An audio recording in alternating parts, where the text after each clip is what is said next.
नमस्ते बच्चों। तो हम देख रहे हैं पोएम नंबर 2 बसंती हवा।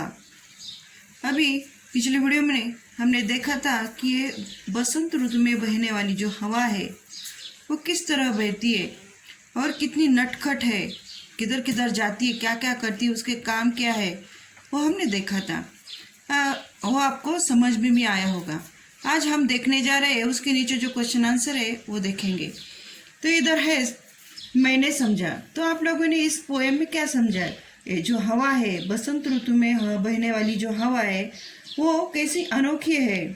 वो बोल रही कि मेरी बात सुनो, मैं अनोखी हवा हूँ। ये जो हवा है अनोखी है, बावली है, मस्त मौला है, जिसको कुछ भी फिक्र नहीं, ऐसी निडर वो है और उसको जिधर जाना चाहती है उधर घूमती है, उधर जाती है और वो अजब ऐसी मुसाफिर है। ये सब वर्णन हमने इस कविता में देखा था। उसके बाद वो कहाँ पे गई थी? वो महुआ के पेड़ पे गई थी, उधर उसने धपाधप मचाया था। और उसके बाद वो आम के ऊपर चढ़ी थी, उधर वो आम के झाड़ को भी उसने झकोरा। उसके बाद वो भाग गई गेहूं के खेत में और उधर भी उसने बहुत लहर मारी। उसके बाद वो गई थी पहर दोपहर, अनेक पहरों तक वो उसी खेतों में रही थी। और जो अलसी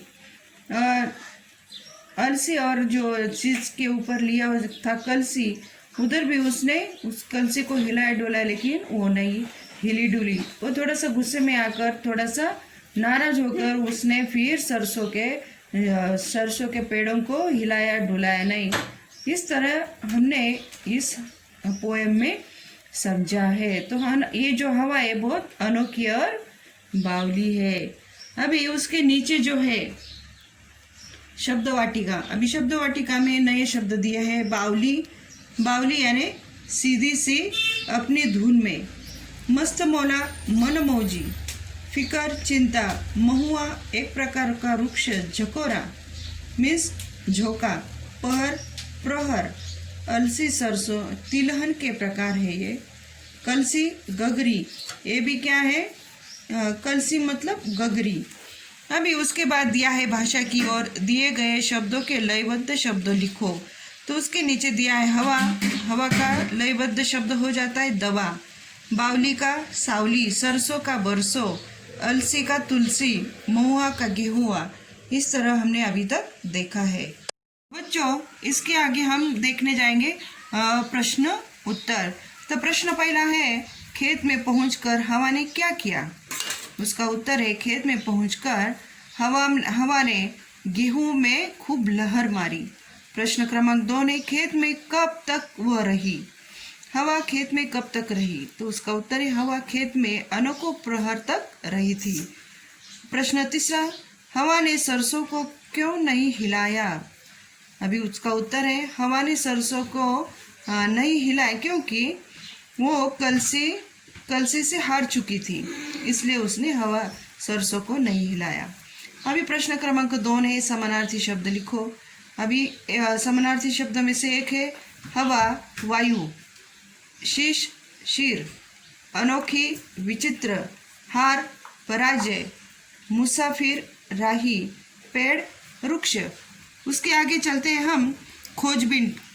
तो ऋतुओं के नाम बताते हुए अनेक परिवर्तन की जानकारी प्राप्त करो और लिखो। तो आज हम देखने जा रहे हैं ऋतु, कितने ऋतु है। और वो हमारे देश में 6 ऋतु होते हैं। सबसे पहला ग्रीष्म, दूसरा वर्षा, तीसरा शरद, चौथा हेमंत, पांचवा शिशिर ऋतु और छठा है वसंत ऋतु। अभी उसके एक एक जो परिवर्तन है उसकी जानकारी अब हम देखेंगे। तो बच्चों, सबसे पहला आता है ग्रीष्म ऋतु। अभी ग्रीष्म ऋतु में दिन बड़े और रातें छोटी होती है। गर्मी के कारण वायुमंडल के हानिकारक तत्व नष्ट हो जाते हैं। आम, जामुन, तरबूज, खरबूज, अंगूर ऐसे रसीले फल इसी ऋतु की देन है। उसके बाद दूसरा ऋतु है वर्षा। अभी वर्षा ऋतु का देखेंगे। तो ये वर्षा ऋतु ग्रीष्म ऋतु के बाद शुरू हो जाता है। नदी नाले पानी से भर जाते हैं। धान, ज्वार, बाजरा, मक्का आदि इस ऋतु में बोए जाते हैं और सभी लोगों को गर्मी से छुटकारा मिलता है।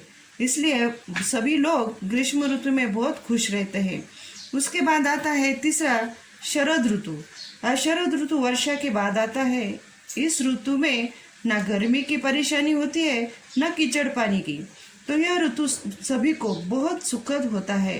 इस ऋतु में विजयादशमी का त्योहार मनाया जाता है। उसके बाद आता है चौथा ऋतु हेमंत। हेमंत में इस ऋतु में दिन छोटा रात बड़ी होती है। इस ऋतु में हल्की सी सर्दी पड़ने लगती है। दीपावली का त्योहार इसी ऋतु में मनाया जाता है। धरती की फसल, धान की फसल इसी ऋतु में तैयार हो जाती है। उसके आगे का ऋतु है शिशिर, तो ये हेमंत के बाद आता है।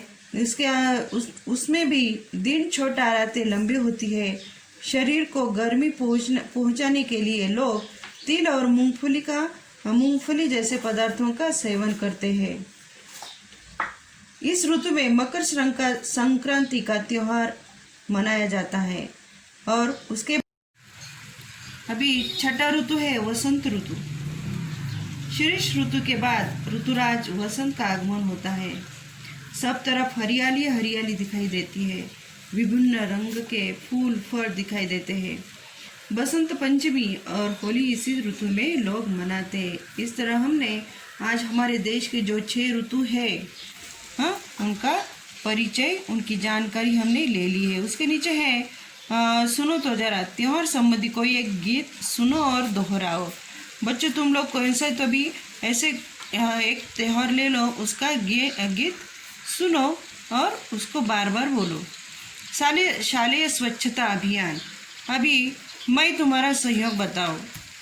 इस अभियान में तुम्हारा क्या सहयोग ये बताओ।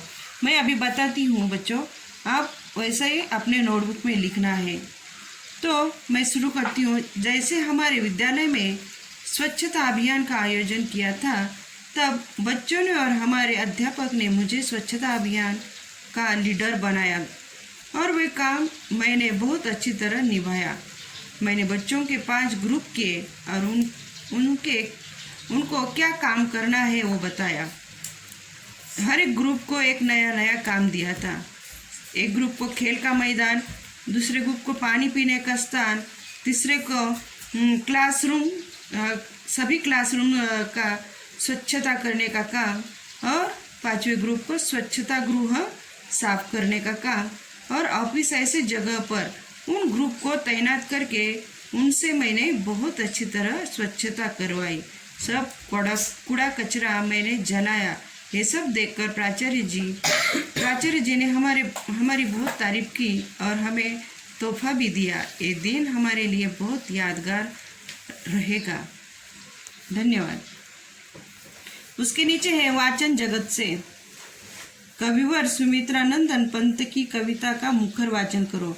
बच्चों ये जो कविता है आप इंटरनेट पर सर्च करो और उसका मुखर वाचन करो। उसके बाद है मेरी कलम से। सप्ताह के एक दिन किसी कविता का सुलेखन करो। बच्चों तुम लोग जो हफ्ते में कौन सा तो भी एक दिन चूज करो और कविता लिखकर अच्छी हैंडराइटिंग में लिखना है। और उसके बाद नीचे है रिक्त स्थानों की पूर्ति करो। तो 1 नंबर है नहीं कुछ डैश डैश है तो नहीं कुछ फिकर है। नंबर 2 गिरी डैश डैश से फिर चढ़ी आम पर, तो गिरी धम्म से फिर चढ़ी आम ऊपर। 3 नंबर वहाँ डैश डैश में लहर खूब मारी, तो वहाँ गेहूँ में लहर खूब मारी। नंबर 4 है हिलाया झुलाया गिरी न पर डैश डैश, तो उधर है हिलाया झुलाया गिरी न पर कलसी। ये अपने नोटबुक में अच्छे हैंडराइटिंग में लिखना है। उसके बाद है नीचे सदैव ध्यान में रखो। क्या ध्यान में रखना है बच्चों? तो प्लास्टिक, थर्माकोल आदि प्रदूषण बढ़ाने वाले घटकों का उपयोग हानिकारक है, उसका उपयोग ना करें, वो हानिकारक रहता है। उसके नीचे है विचार मंथन में। क्या विचार मंथन में दिया है? तो हवा प्रकृति का उपहार है, यही है जीवन का आधार। ये जो हवा है हमारे जीवन में बहुत उपयोगी है, तो उसको उन्होंने लिखा है कि हवा प्रकृति का उपहार, यही है जीवन का आधार। अध्ययन कौशल में क्या है, तो वायुमंडल स्तर दर्शाने वाली आकृति बनाना है आपको, और उसके बाद दिया है दर्पण में देखकर पढ़ना है। तो ये जो है मूलाक्षर है, अक्षर माला है, तो उनको क्या करना है, दर्पण लेकर पढ़ना है। उल्टे दिख रहे लेकिन दर्पण के अंदर क्या होंगे, सही दिखेंगे। इस तरह हमने ये जो पोएम नंबर 2 बसंती हवा है उसका हमने अध्ययन किया है, क्वेश्चन आंसर दिए हैं।